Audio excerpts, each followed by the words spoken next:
to see before you die.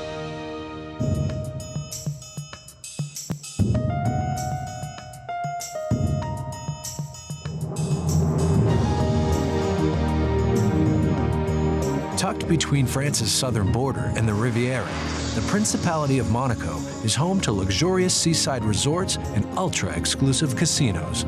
High rollers come here to enjoy the good life and maybe a game of black tie baccarat. This is Monaco. Decadence, well, it's another world for us. How lucky for us to get to experience it for a day or two.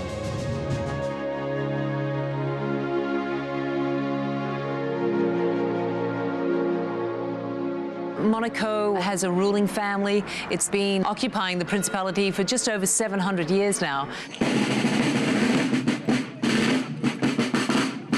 Here at the Royal Palace, every day at noon, visitors take in the pageantry and precision of the changing of the guards.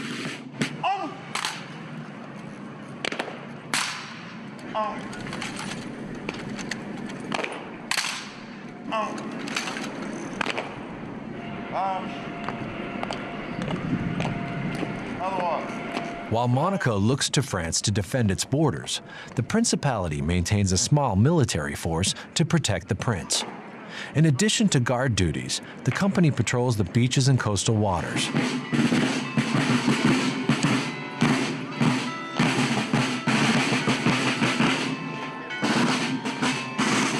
What is this area called?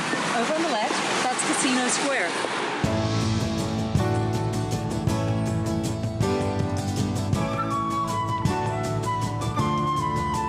So we have the casino directly in front of us, built back in 1863.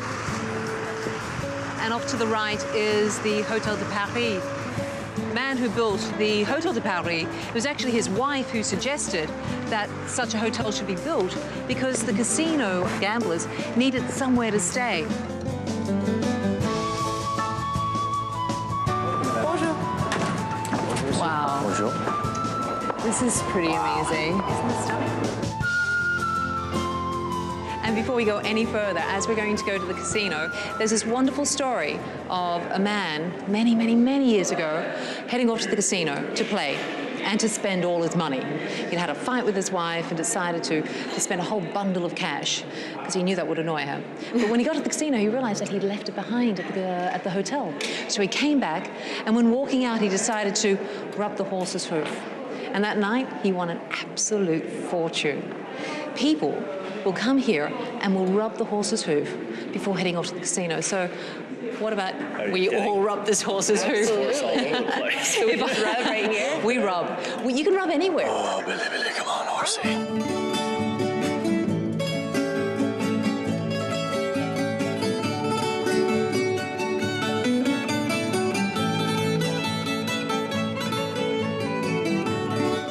The world's richest gamblers play the Grand Casino, where they demand absolute anonymity and privacy. Who's to say if it's to protect their assets or their marriage? Here, they won't be photographed with their mistresses. Whatever the case, Albin and Melanie don't mind a little privacy at the roulette table.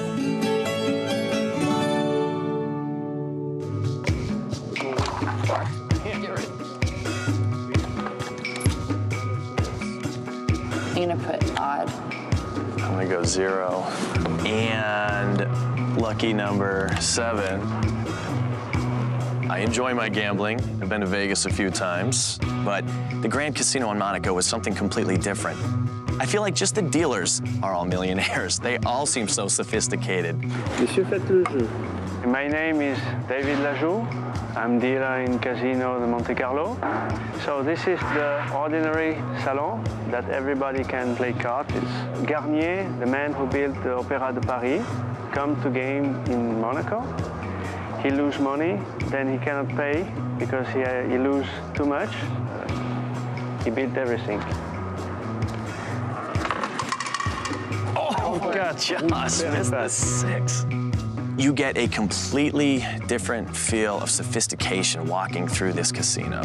It's like the difference between old money and new money. Las Vegas is new money. The Grand Casino is that old, sophisticated feeling. 26 noir, pair et passe. That was us. Nice. We won. Good. Very nice. Once. Well, It's our only time winning. well, I say we pack it up and Get out of here. go buy our Ferrari.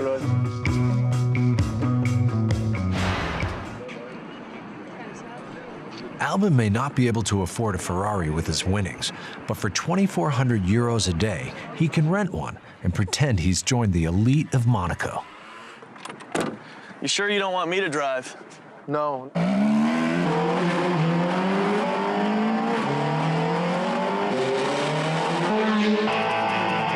This Ferrari, this is an incredible car, but most of the cars here are incredible cars. I think it's the best place in the world where you see all the nice cars. People feel very easy here because there's no crime. I mean, it's very easy to hang around with this kind of cars. Right. Now the Grand Prix, Monaco Grand Prix is... It's crazy. All the places congested. Everybody self-drive, limousine service, party everywhere. I mean, it takes over the whole city. takes all over the whole city. The Monaco Grand Prix, held annually since 1929, is one of the most prestigious automobile races in the world.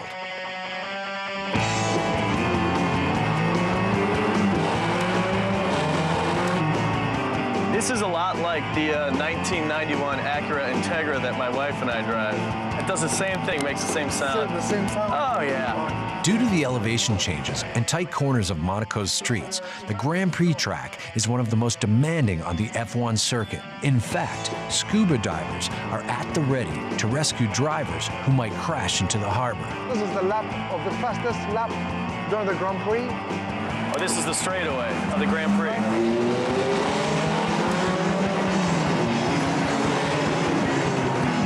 This is where Schumacher drives, 280 kilometers. Right there, someone's going 280 kilometers an hour. When we hit this straightaway over here, I was glued to the back of my seat. I've ridden in nice cars before, and cars that I thought were fast. This was scary. I definitely want to come back for the Grand Prix.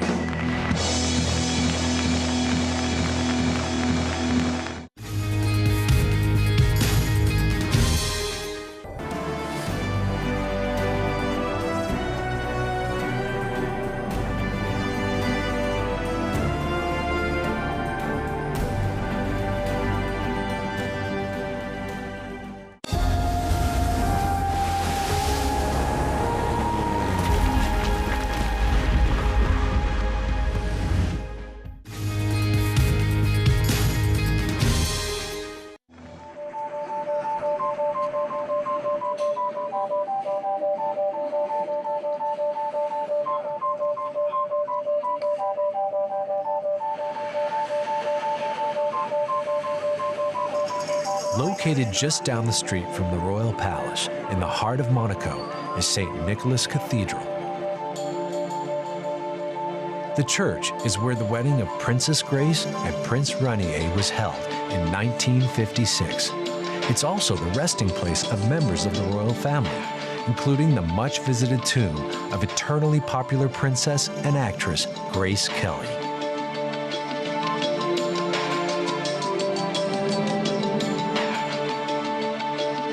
Dedicated to St. Nicholas, the cathedral holds Mass on his Saint's Day of December 6th, when young children gather to celebrate his life.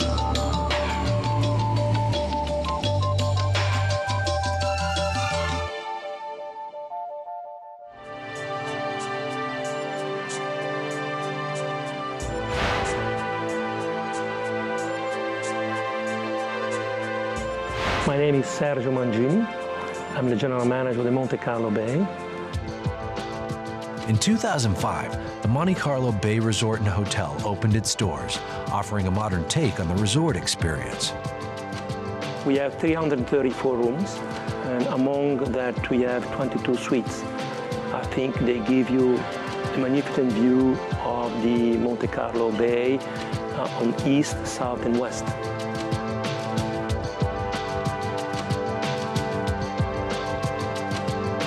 I think the unusual feature we have is the lagoon, which is the only one in Europe. It's 100 meters long and is a sandy bottom lagoon, so it's unique in Europe.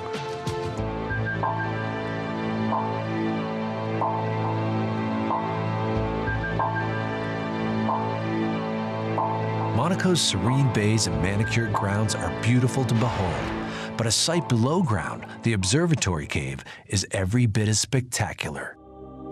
Oh, yeah. Holy cow. It is. It's like a big canyon. No man has ever carved this out. It's all natural. How far down does this go? 100 meters below sea level. Wow. To sea level.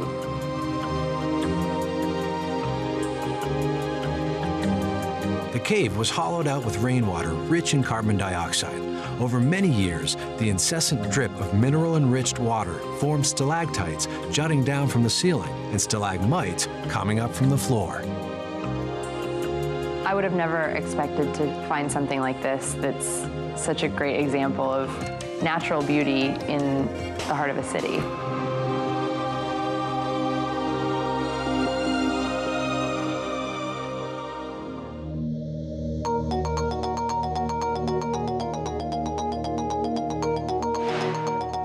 Just outside of Monaco, on France's south coast, is a chain of charming villages, Ez among them. This beautifully restored medieval town was originally built as a military outpost with winding cobblestone passageways. Today, a steady stream of shoppers walk those same stone roads in search of handicrafts, fabrics, and antiques.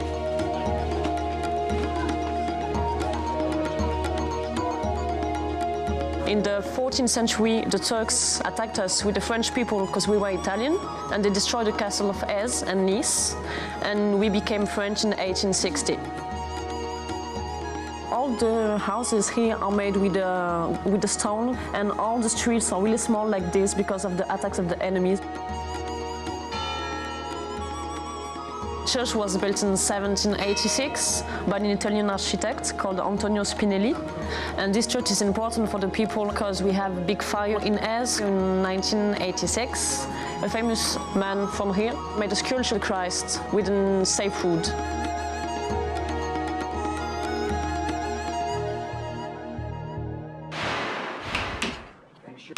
These days, Isidore Aicardi, a famous Ez artist who crafted that sculpture in the church, is in his cozy studio still chiseling away.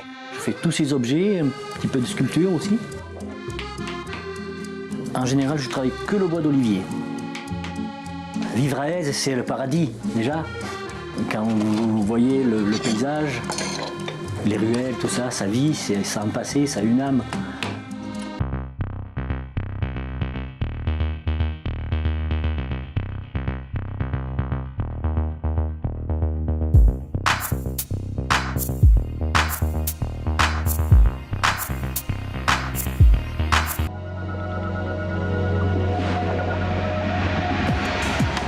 Using the 1000 Places book as their guide, Albin and Melanie traveled to St. Paul de Vence, a mystical medieval city of stone built by the Romans centuries ago. Here, they meet local painter Jeffrey Hessing, who guides them around the wonders of this Mediterranean town. Hey, my name is Jeffrey Hessing, and I'm a painter. And I've been living and working here in the south of France, around Vence and St. Paul, for about half my life now. Yeah, so these are the original 15th century Roman walls. Beautiful. The streets are all so narrow. I know.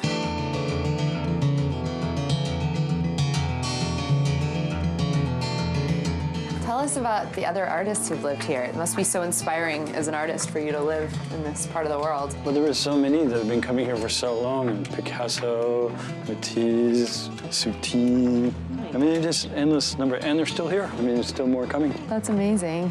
Most Roman cities in this area, were they built the same way? Yeah, so Romans came in the 15th century, and they built a whole string of these cities. Wow. And they're all built on the same model, so they all have this, like, each one has a tower where the seigneur lived.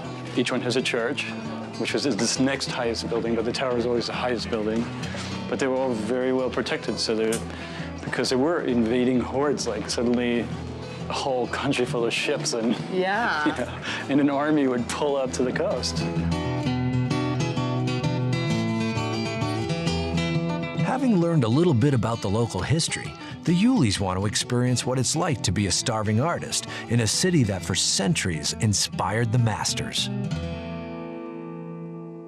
There's like this tradition here of that's been going on for maybe 100, 150 years, where artists live here and work here, and then since they're in the cafes and the restaurants all the time, the restaurant owners have started to do these trades with the painters. Trading one's painting for room and board is a time-honored tradition in St. Paul de Vence. Albin and Melanie sling the paint in hopes that their work will afford them a few crumbs.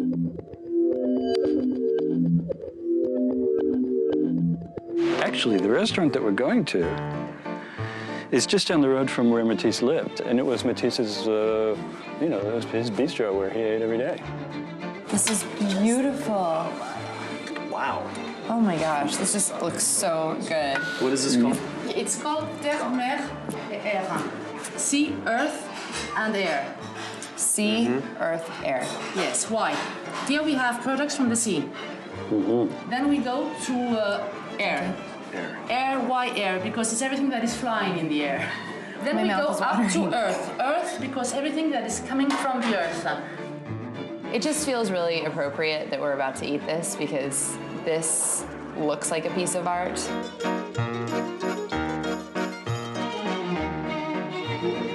After sampling the fresh local fare, lobster and calamari grilled on a clamshell, and endive topped with foie gras, there are the mouth-watering desserts. Look at that. Helena, oh my gosh, this looks so good. This is a farandole of desserts. Enjoying the sweet concoctions of Les Tombeliers, our fledgling artists wonder if their paintings can cover the considerable cost of so fine a meal. Here we are. Okay, This I is think the we have an check. idea.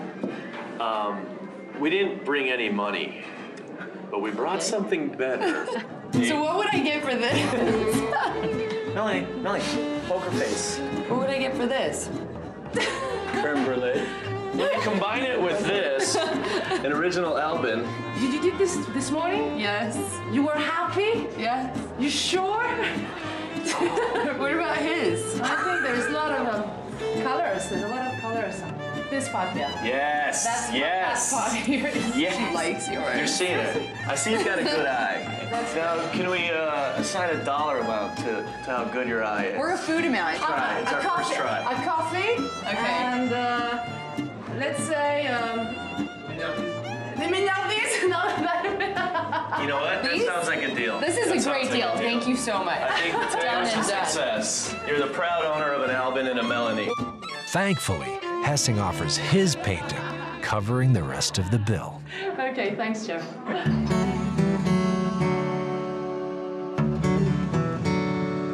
St. Paul de Vence is beautiful.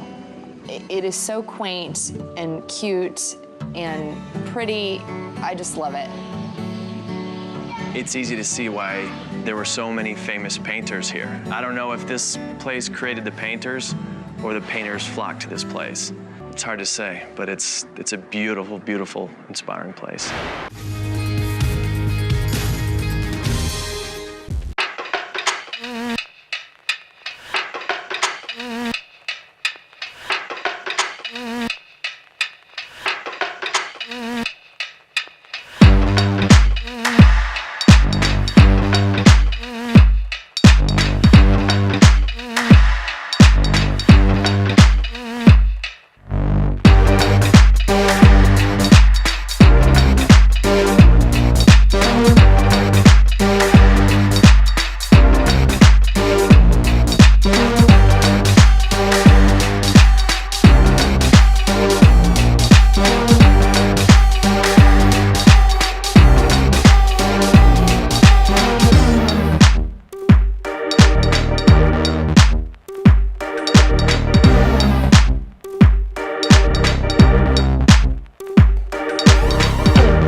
Albin and Melanie arrive in one of the world's great capitals, magnificent Paris, a city that illuminates the senses, the mind, and the soul.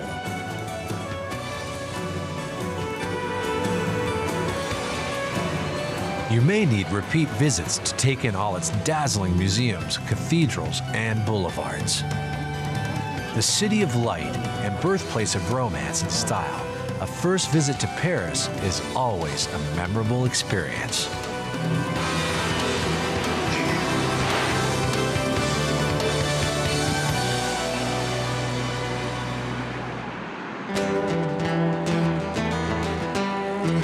The world's most visited city has its share of grand hotels, and when you step into the fabled marble lobby, the Hotel de Crillon, you'll see why this hotel may be in a class of its own.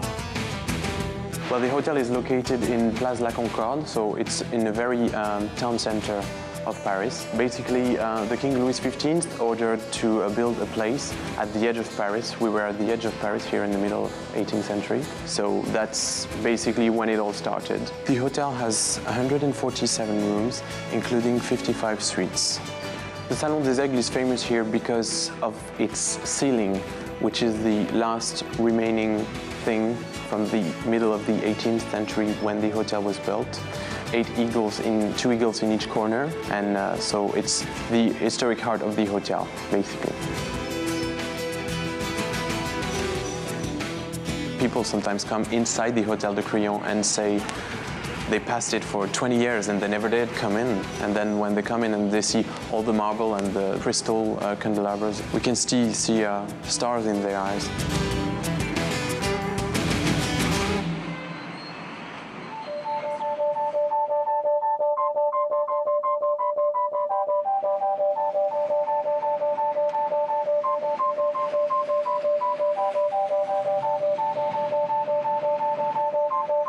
The world's largest traffic roundabout, also known as Arc de Triomphe, is on the Place Charles de Gaulle Étoile.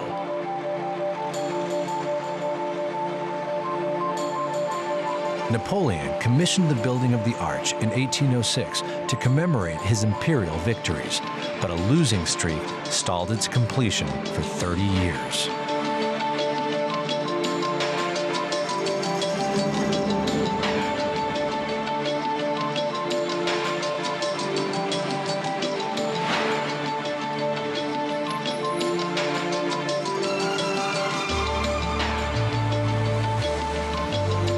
Engraved on the inside walls are the names of hundreds of French generals. Those who died in battle have their names underlined.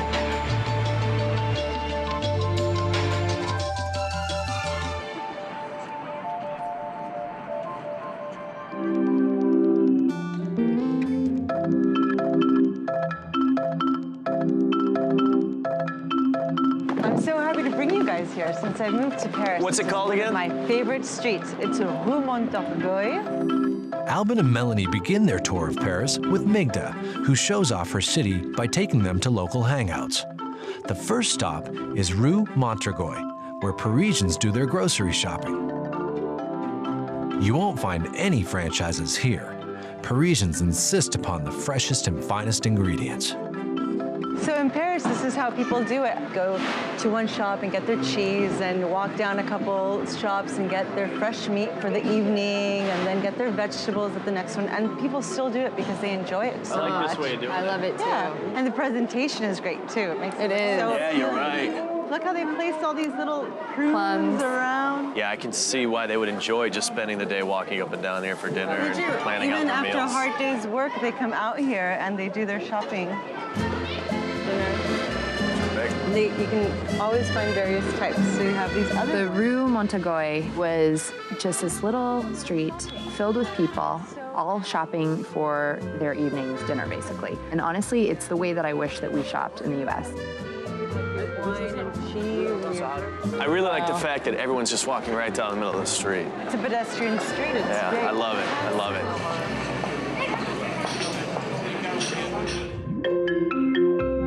As night falls over Paris, Albin and Melanie go out for one of life's great dining experiences. They're going to Taïwan, considered one of the top 10 restaurants in the world. If you have designs on going there, plan on reserving a table up to 3 months in advance. Bonjour. Bonjour. Good afternoon. How are you? I'm Alvin. Pleased to meet you. Melanie. Pleased to meet you. Enchantée. Consummate host and second-generation owner Jean-Claude Vrinat presides over the restaurant's polished 19th century setting. Even the restaurant's name has age-old roots. Taïwan was the alias used by a 14th century chef to several French kings. Oh, wow. Merci. Je vous en prie. Foie gras. Yeah, c'était foie gras. Look at that. This is It's beautiful. one of our most famous recipes. My name is Marco Pelletier, and it's been 3 years that I'm working at Taïwan. And my job consists into managing the cellar of Taïwan, which is a large job because we have around 300,000 bottles. Oh, that's wonderful. What exactly is foie gras? Well, foie gras, you know, it comes from the duck, and we just take the liver, saute, and it's served with vegetables and fruit, caramelized. So President Clinton ate this? Yes. At your restaurant? Yes. President Clinton liked very much French food. The foie gras is ecstasy. It is silky, amazing goodness. I can't even describe it. It's perfect. I love it. A meal, it's not only food, it's wine, it's the atmosphere, it's many, many things.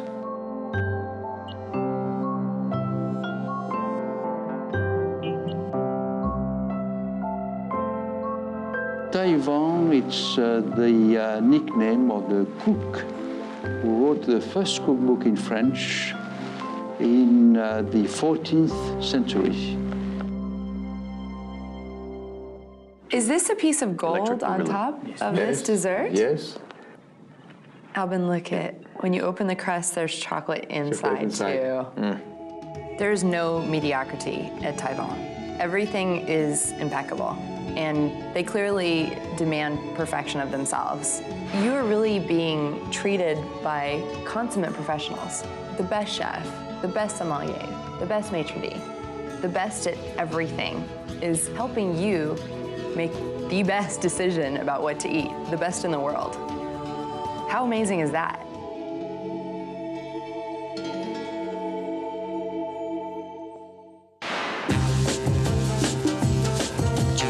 Mel and Albin have decided to take to the streets of Paris, not on foot, but on segways. Well done. If they could only learn to ride them. I kind of lost it when I got on the Segway because out of the corner of my eye, I see Albin going around in circles.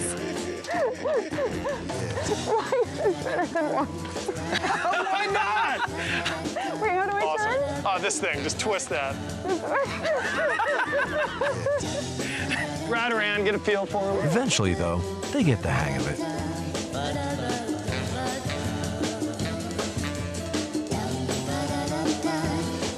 Mike, where are we headed? We're heading straight up to the corner by Les Invalides. This is Les Invalides right here. Pretty, real pretty. Yeah. It was built by Louis XIV. It was an old French hospital and armory, and it's the site that was first stormed on the first day of the French Revolution. Oh, wow. And that gold dome is where Napoleon is buried? Yep, the gold dome in the back is where Napoleon's buried today. And this was all built in 1676 by Louis XIV. What is it used for now? Today, they still have a small section that's a military hospital in the very back, but it's a real small part of the building. And there's also a large museum there that kind of details the French military. So they've got a big Napoleon section and a big section on World War II. My favorite thing in there has got to be Napoleon's horse. They've kept his horse and they've stuffed it. And it is now on display so you can see it. Oh, yeah. That is awesome. Yeah. You'll notice, too, that the bottom row windows is real tall and they get shorter and shorter as they go up. That was an optical illusion to make the building look bigger than it actually was. Because it's an armory, they wanted it to look intimidating.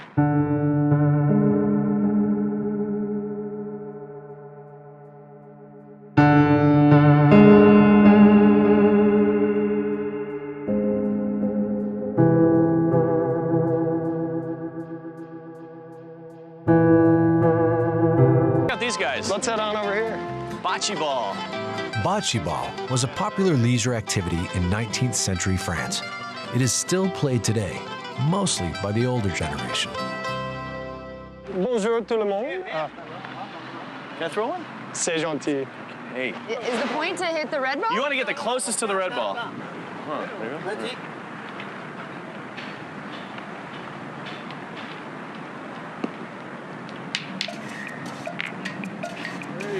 Trey bad. Trey bad. Now you want to give it a shot? The world's oldest sport, bocce, has been played by luminaries such as Galileo, Queen Elizabeth, and George Washington. Okay, Merci. so this way? Sit. Sit. That's good. Does she win? Winner. Does she win? Woo! You're the winner. I guess I'm really good at bocce ball. Au revoir. You won it all. I had a lot of fun on the Segway, but you're a little self-conscious. 尼克·帕帕维奇是专业的飞机回收人员，从私人飞机到大型喷气客机，他都有回收。进入这一行完全是个巧合。那时候我刚开始运营一条加勒比地区的航线，跟我合作的银行请我帮忙回收2架747飞机。喷气飞机买卖行业风险很大，利润很高，当然买主的自尊心也是非常强的。因此，当尼克来回收这些价值数百万美元的飞机时，常常会遇到危险。他们需要在飞机消失前果断、迅速地采取行动。飞机不见了。他们要抓紧时间找到飞机。谁拿走了我所有的图表？否则它就会永远消失。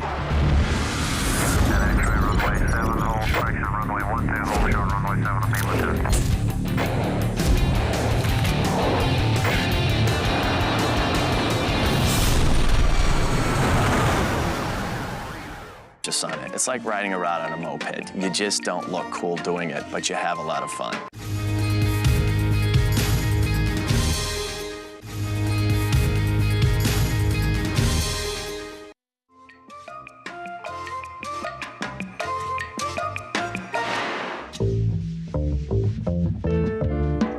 Taking in the city's architecture and monuments can be overwhelming.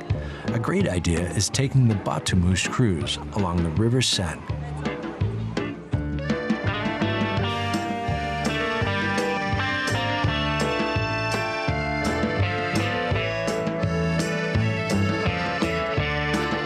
These glass-enclosed boats travel the Seine, slipping under its famous bridges to give you a glimpse of life along the refined right bank and the storied left.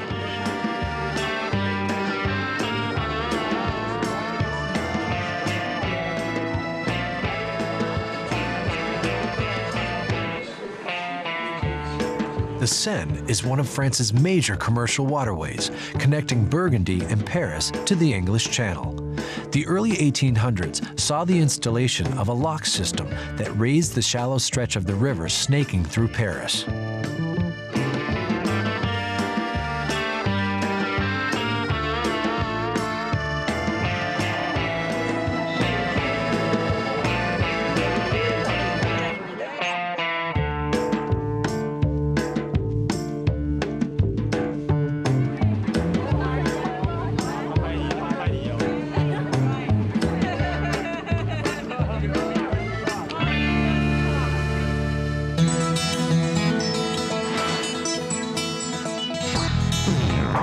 The highest point in the city is the village of Montmartre, named after the patron saint of France, Saint-Denis. During the 19th century, artists took up residence in affordable Montmartre, which became a haven for the bohemian life. It remains a popular place for visitors to enjoy street life, cabarets, and bistros. Great artists like Renoir, Picasso, Matisse came here, and this is where they got all their inspiration for These are all good. Actually, this restaurant right over here, La Mère Catherine, was the first bistro in all of Paris. Really? Yeah. Really? Wow. And now they're everywhere. You can't get away from them. What defines a bistro? It's something quicker than a long sit down. Yeah. One of the most important things to do when you're in Montmartre is get your picture drawn by one of the artists. Is that what all these guys running around with boards? You see all these guys They look like everywhere? they're taking surveys, but they're actually trying to get look at this little girl getting sketched. Part of the Montmont experience is finding an artist to paint your portrait and then negotiating a price for it. How much for 2 people? For 80. 80? 80? 40? 50 for 2 people? 50 euros for 20 minutes. That's not a bad living. For 2, it's 100.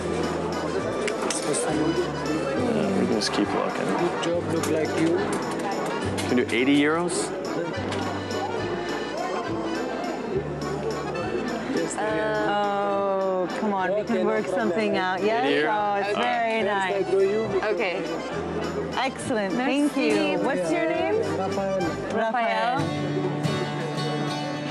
Have you been doing this here for a long time? Long time, about 20 years. 20 years? Yeah, this is really here the special place for artists.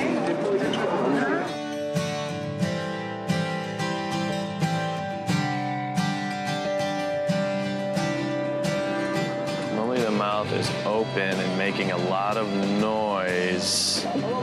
We'll just do it closed for this.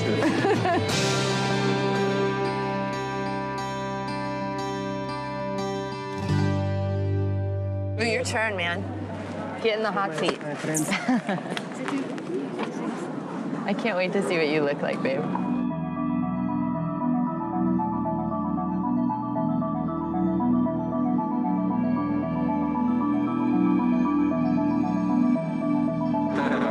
Already look like yours.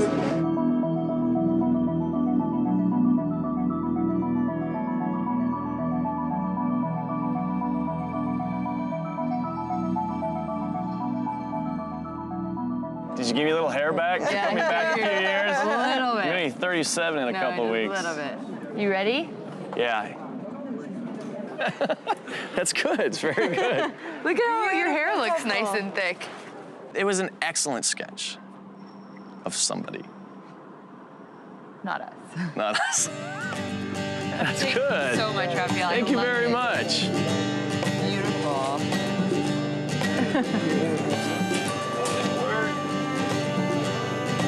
And that's where you get this wonderful experience. What do you think? I loved it. Yeah, that was so awesome. Fun. Should we go see Sacré-Cœur?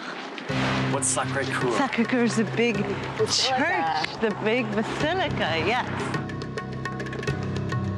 From anywhere in Paris, you can see the awe-inspiring Basilica of Sacré-Cœur, the highest point in the city next to the Eiffel Tower. Attracting pilgrims from all over the world, this sanctuary is devoted to the Sacred Heart.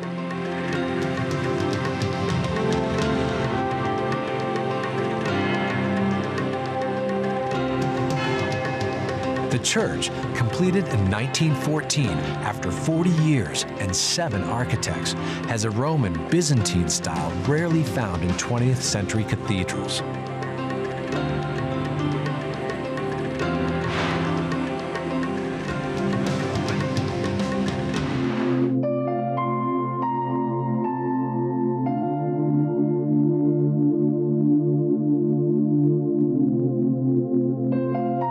Eiffel Tower, premier travel destination, striking piece of structural art, symbol of Paris, and one of the world's greatest icons. You know, it kind of crept up on us. There it is, the Eiffel Tower. I didn't realize we were so close to it. Wow. Look at that. There it is. It's huge. Wow. The base. The base is huge. It's huge. It looks like almost a full block. They built it for the World's Fair. For 1900 World's Fair. And it was only supposed to be up for 20 years. But then they decided that it would be a very useful radio signal, and it's still to this day used for radio transmission. It's much more awesome of a spectacle than I thought it would be. It is. And it's all steel, right? It's all steel. How do you get up? I mean, do we have to walk up the stairs? Do you have to go upstairs? Well, you have a choice. Do you want to take the stairs or the elevator? It's 324 meters high, so it's up to you guys. I kind of feel like since it's the first time we've been to the Eiffel Tower, we should take the stairs to really experience the whole thing. You have to take the elevator, so we can do the stairs partially and then take the elevator all the way up. Seems to me that you'd only take stairs if you didn't know there was an elevator. But that's just me.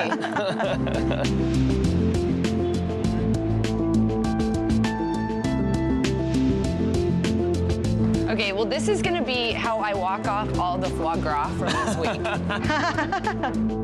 Really, the thing that's unnerving is not that there's 671 stairs, it's that nobody else is taking them.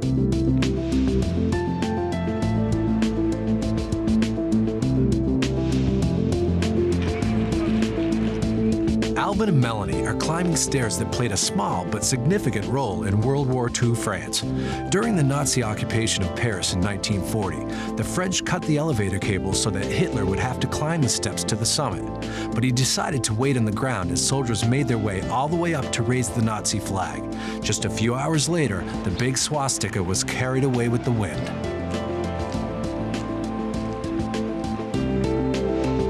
Oh, there's the elevator. Something left. Jump.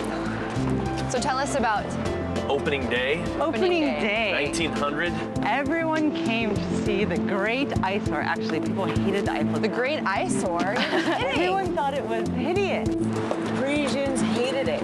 But still, everyone had to come and see the highest monument ever.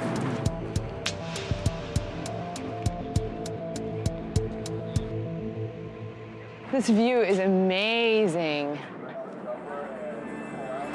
Wow. Perfect time of day to come here, too. It is. Look at, you can see all the churches all around, the cathedrals. It makes it really picturesque. Beautiful city.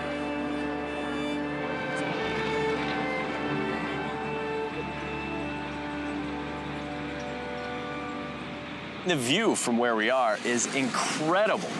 I feel like we can already see everything in Paris. I can't imagine what it's going to be like at the top.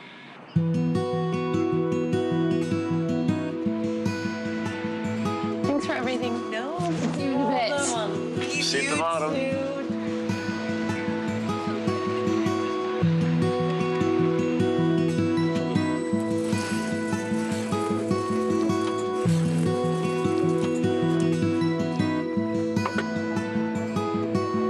There's no better way to soak in all of Paris than from atop the Eiffel Tower. It's also a very romantic spot.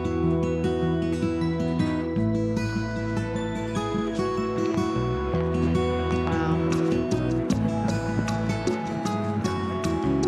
It's beautiful.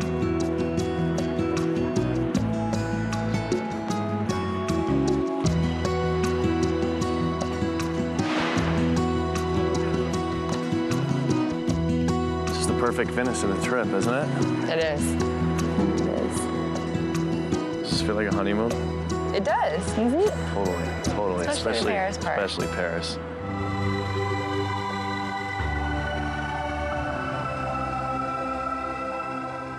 This trip to France and to Monaco was different from other trips I've taken because everything we did was really, really luxurious and really decadent.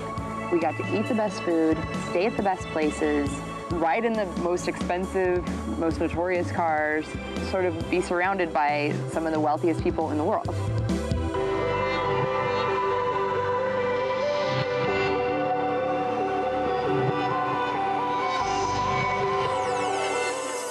Paris is an awesome city to visit.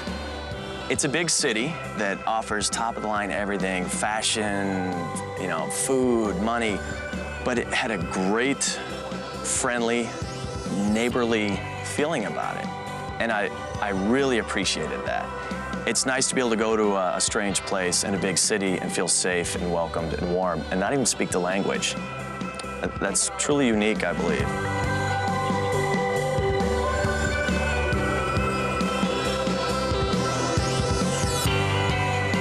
I'll miss Paris. Yeah, it's been good, really good.